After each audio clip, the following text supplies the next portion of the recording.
Israel strikes the headquarters of Iran's state radio and television in Tehran.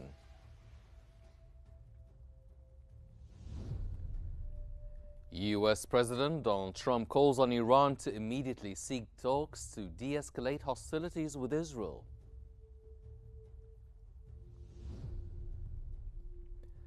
And Freedom Flotilla confirms Israel has released the last 3 activists from the Madeleine 8 ship seized last week.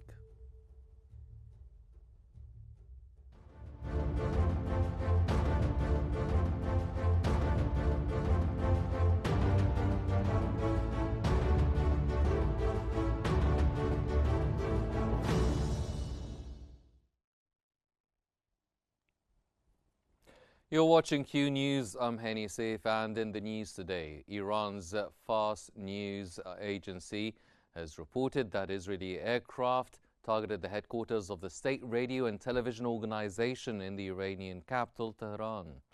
Iranian media reported that several people were killed and injured following an Israeli airstrike on the radio and television building.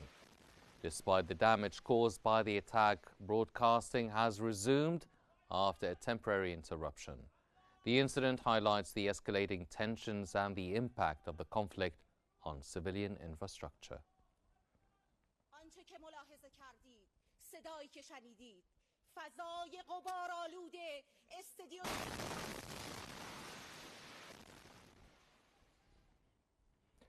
Iran's President Masoud Pezeshkian has condemned the recent Israeli airstrikes on Tehran and other cities, describing them as savage aggression.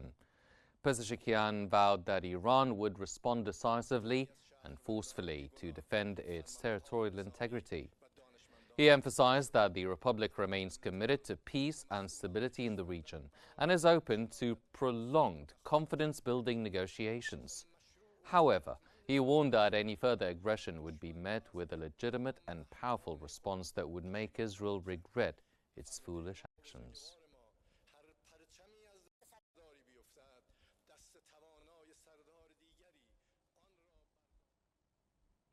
Iranian Revolutionary Guard has called on residents of Tel Aviv to leave the city immediately as strikes on the city continue. The Guard affirmed that it has studied all possible scenarios and is fully prepared for any developments in the war, adding, "Our advanced equipment will enter the battlefield when we deem it appropriate, and we are working with great force to destroy missile launch sites in Tel Aviv."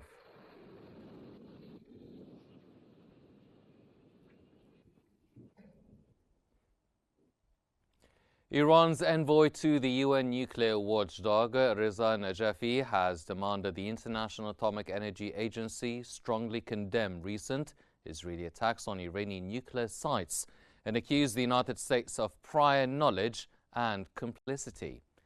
Speaking at an emergency IAEA meeting, Najafi urged the agency to take preventive measures and strongly condemn Israel's aggression, calling for accountability.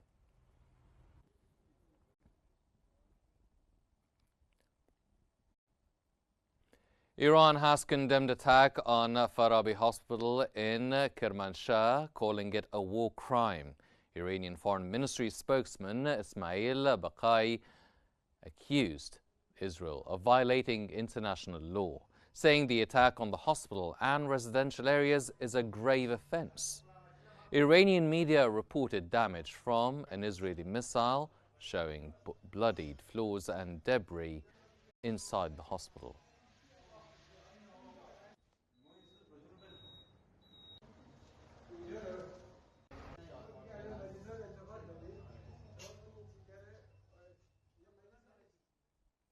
The Israeli occupation military has issued an urgent warning instructing residents in District 3 of Tehran, Iran's capital, to evacuate immediately.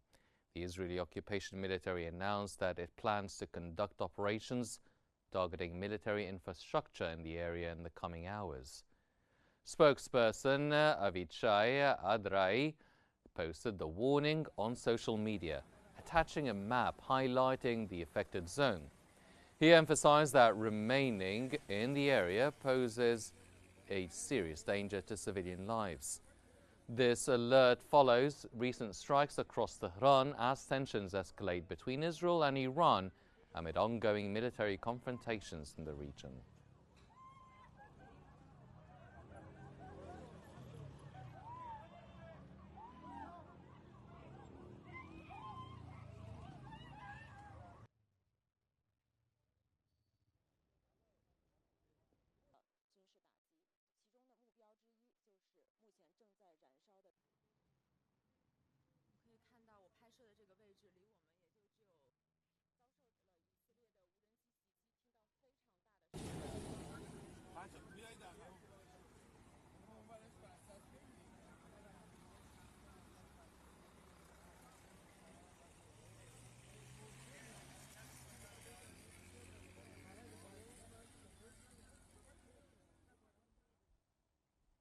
Israeli Prime Minister Benjamin Netanyahu has declared that Israel is on the way to achieving victory amid ongoing military operations.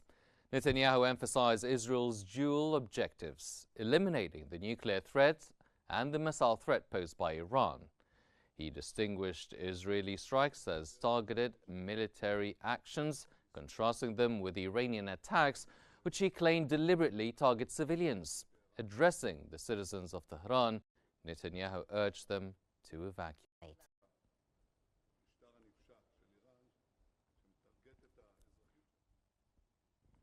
Israel's Defense Minister Israel Katz has warned that Tehran's residents will pay the price for Iranian attacks on Israeli citizens. He said civilians may need to evacuate certain areas to allow strikes on Iranian regime targets and security infrastructure. Katz emphasized Israel's commitment to protecting its own citizens amid ongoing tensions.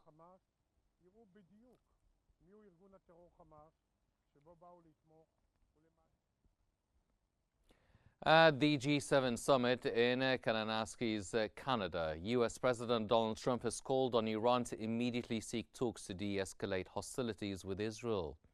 Trump said Iran is not winning this war and stressed the urgency of dialogue before it's too late. He also reaffirmed strong U.S. support for Israel, noting the country is doing very well right now. When asked about possible U.S. military involvement, Trump declined comment. They should talk immediately before it's too late. And what would you say, in your opinion, what would it take? And for more analysis, we now move to Rana Al-Assas in our newsroom. Rana. So thank you very much, Hani. And for more on this, we're joined by military strategic expert General Saeed Al-Quzah, speaking to us from Beirut. A very warm welcome to Qnews, sir. And will the coming hours witness a major escalation in the exchange of strikes between Iran and Israel?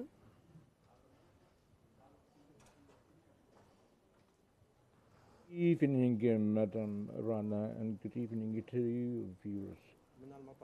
It is expected for the tensions and the Iranians confrontation to be escalating in the following days. Iran too will use its all capabilities ranging from missiles and strength in order to defend itself.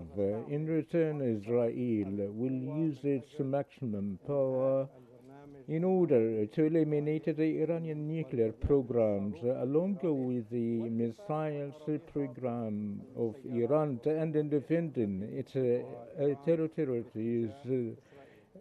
for the Iranian missiles attack in Israel. The upcoming days will be more violent compared to the last 2 days. What we will witness certainly will be more violent, as such a war has been opened for seeking a permanent solution to the threat of Iran to acquire a nuclear bomb and the ballistic missile program that threatened the region, the Middle East, Israel and Europe, of course. Netanyahu has started this war blessed and with a green light from the United States. And the United States, along with its allies in defending Israel before the missiles to be launched or has been launched against its territories. Sir, when might the United States President intervene to stop the ongoing war between Israel and Iran?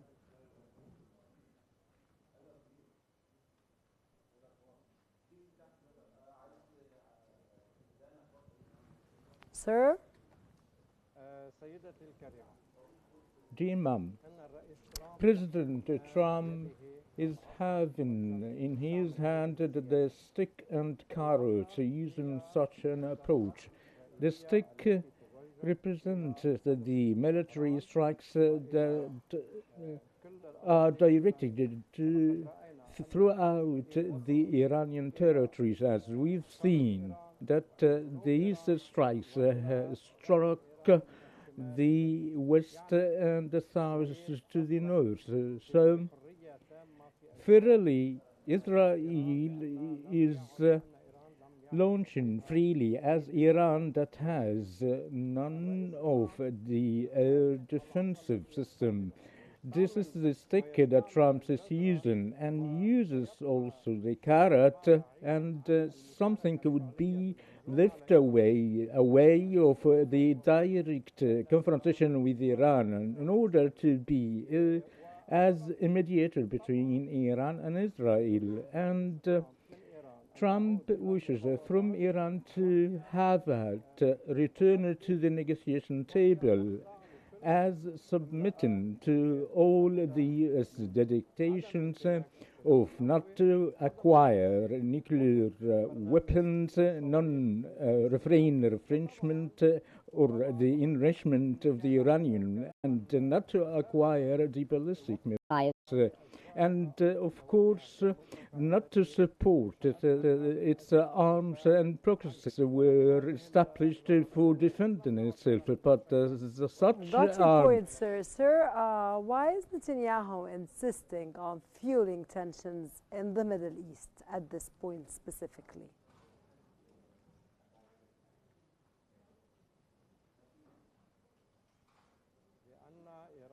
Because Iran has become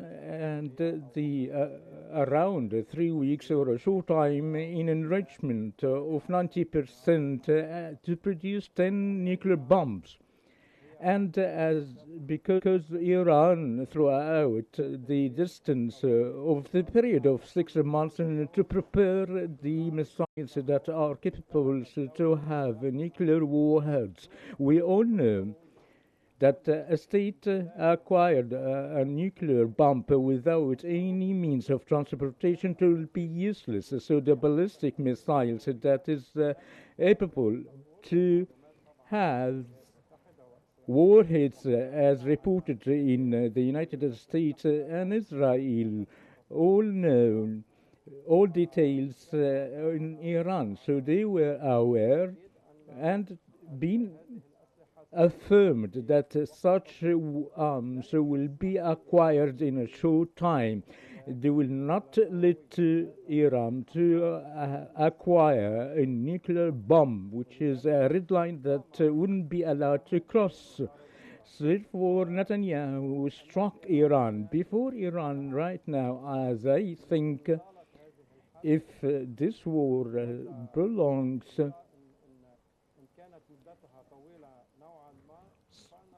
kind of, so I do not exclude not to have a pressure in changing the Iranian regime as it was established in 1979, playing a role to be resistant before the Shiite extension that reached Afghanistan that has nothing in the region. If the wish to be a state or a big state just within the limits of Iran, or otherwise the Iranian regime wouldn't have been existed. Sir, how do you see and how do you read your narrative, sir, on Israel targeting Iranian television live on air. And how is Israel expected to respond, sir? Iran.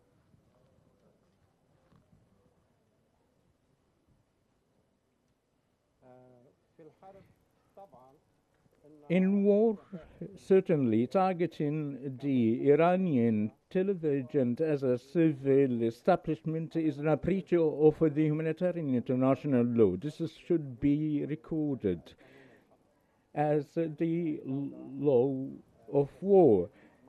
A state cannot target a media establishment, but in this war, the media and propaganda have a great impact, and certainly Israel will be silent in the media and of the Iranian regime, and in a bid to air news that would serve its knowledge and not to air any news for the Iranian people to increase their morals and of course not to show any damages hit by the Iranian missiles. How for Iran to respond?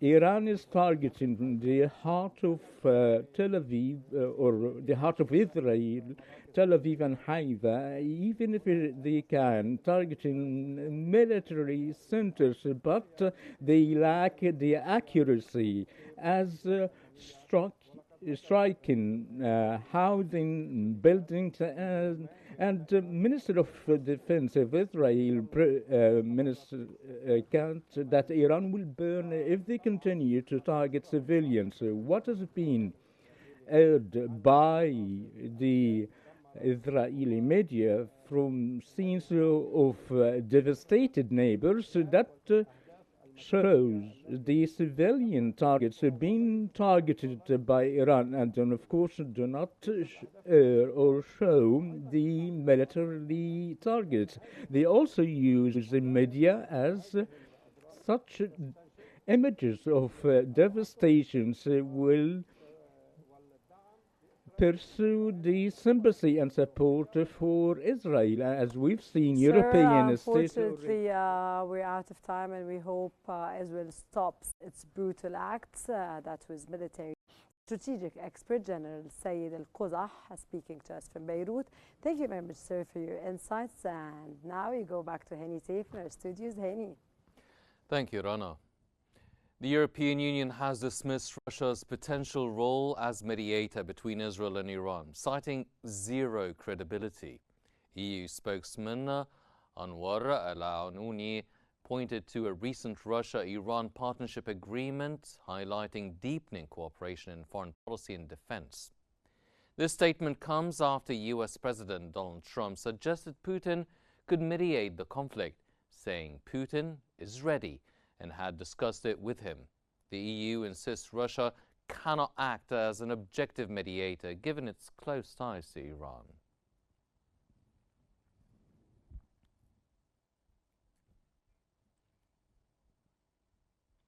Dozens of passengers were stranded at Beirut Rafi al-Hariri International Airport as the escalating conflict between Iran and Israel triggered widespread flight cancellations and delays. Israel launched strikes on Iranian nuclear facilities and military targets, warning of a prolonged operation. In response, several airlines, including Emirates, suspended flights to Jordan and Lebanon until June 22nd and to Iran and Iraq until June 30th.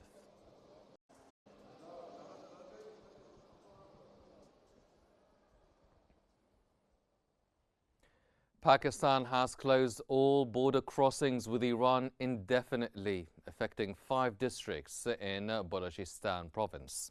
Officials confirmed that while crossings are suspended, trade continues and Pakistani nationals returning from Iran are still allowed to cross. Around 200 Pakistani students are expected to return soon.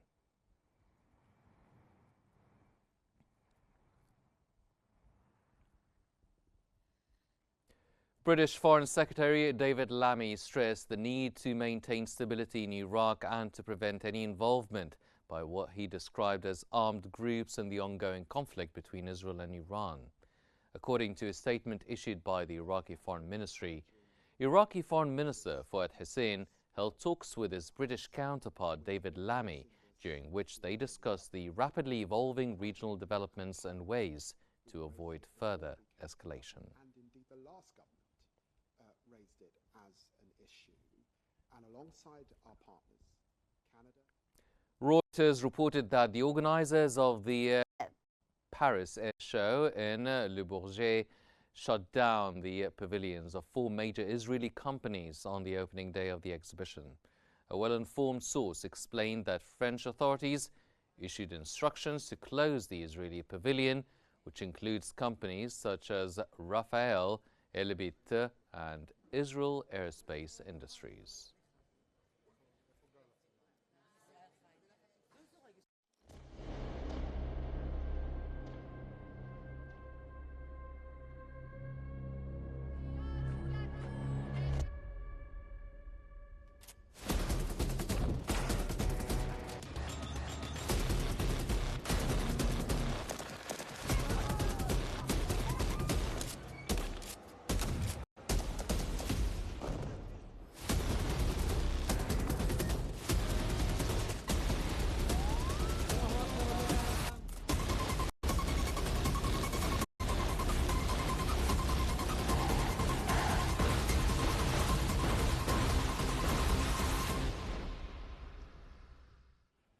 Egypt's Foreign Minister Badr Abdulati and Palestinian Prime Minister and Foreign Minister Mohammed Mustafa have discussed the evolving situation in Gaza and the regional impact of the Israeli attacks on Iran.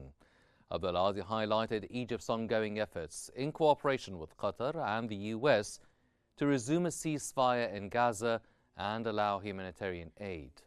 He strongly condemned Israel's policy of collective punishment and starvation, calling it a blatant violation of international humanitarian law. He emphasized the importance of preserving the inalienable rights of the Palestinian people and condemned Israeli military operations and settler incursions in the West Bank. Both sides reaffirmed the need for a political solution, leading to an independent Palestinian state based on a two-state solution.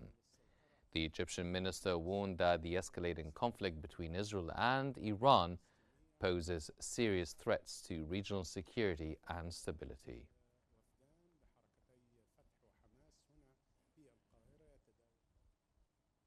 Freedom Flotilla has confirmed that Israel has freed the last 3 activists from the Madeleine 8 ship seized last week. The activists, 1 Dutch and 2 French nationals, were transferred to Jordan via the Allenby crossing.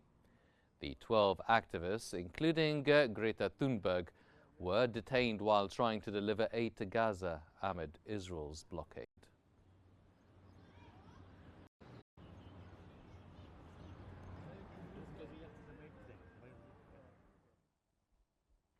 Commissioner General of the United Nations Relief and Works Agency for Palestinian Refugees, UNRWA, Philippe Lazzarini, has warned that the suffering in Gaza continues unabated while global attention is diverted. Lazzarini highlighted that dozens of Palestinians have been killed and injured recently, including starving civilians attempting to access food amid a dangerous aid distribution system. He stressed that despite large quantities of aid ready to enter Gaza, ongoing restrictions on UN and UNRWA aid deliveries persist. He also noted that a severe fuel shortage is crippling essential services, particularly healthcare and water supply. Lazzarini cautioned that the ongoing violence will only fuel further conflict and bloodshed, with civilians bearing the brunt. Calling for urgent political will, leadership and courage, he emphasized that these are crucial to halt the crisis.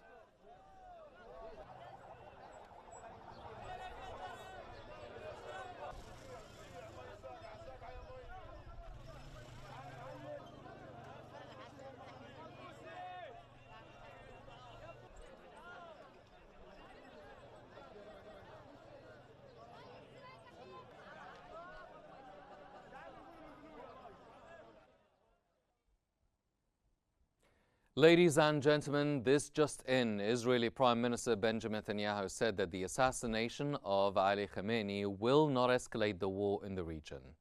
In a report by the American network ABC, he said that Trump opposed the assassination of the Iranian supreme leader, stating, "We do not want to escalate the war."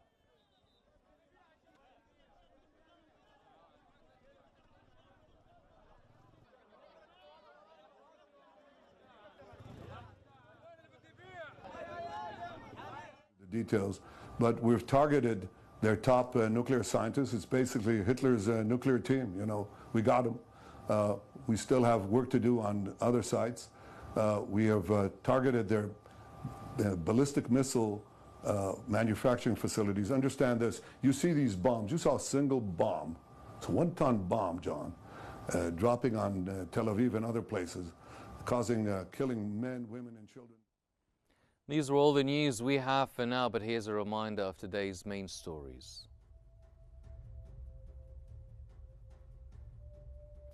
Israel strikes the headquarters of Iran's state radio and television in Tehran.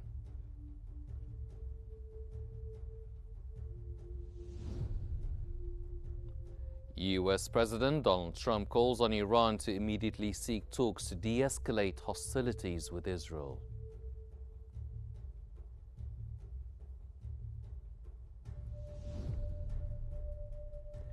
And Freedom Flotilla confirms Israel has released the last 3 activists from the Madeleine aid ship seized last week.